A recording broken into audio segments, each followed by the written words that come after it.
Gifu Prefecture launched a 73,000 yen subsidy for welfare recipients to buy new air conditioners.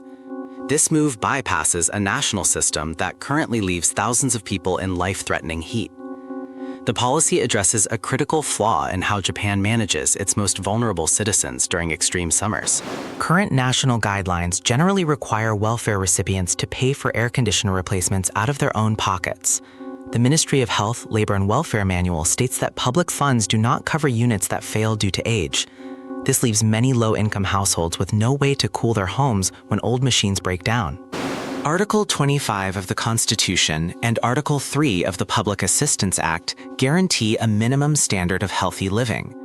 Administrative scrivener Miki Hitomi argues that denying replacement costs ignores the reality that summer heat can be fatal.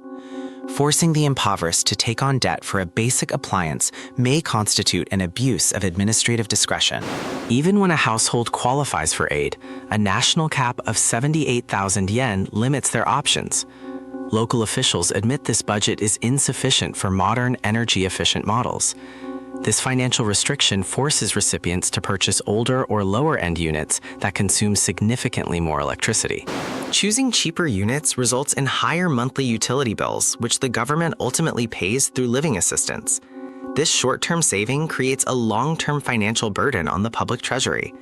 It effectively punishes recipients by trapping them in a cycle of high energy costs and environmental inefficiency.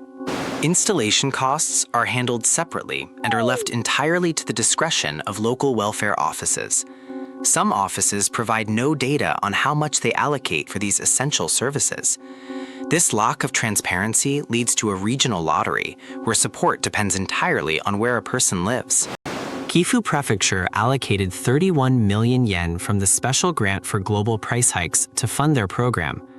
The specific financial tool allowed them to ignore rigid national manuals and provide direct payments to contractors. Caseworkers now actively approach households to ensure that the elderly and sick are protected. Tokyo has implemented its own emergency project, providing support valued at approximately 100,000 yen per household. This initiative targets families who are ineligible under the standard national criteria. These regional efforts demonstrate that local governments can prioritize human life over bureaucratic tradition. The effectiveness of these regional programs raises questions about how other prefectures are spending their price hike grants. These funds were intended to protect those most affected by rising costs, yet many regions have not followed the lead of Gifu or Tokyo. The disparity suggests that the barrier to aid is not a lack of money, but a lack of political will. The success in specific prefectures proves that the national manual is not an absolute barrier to saving lives. It highlights a widening gap between rigid federal policy and the immediate needs of a warming climate.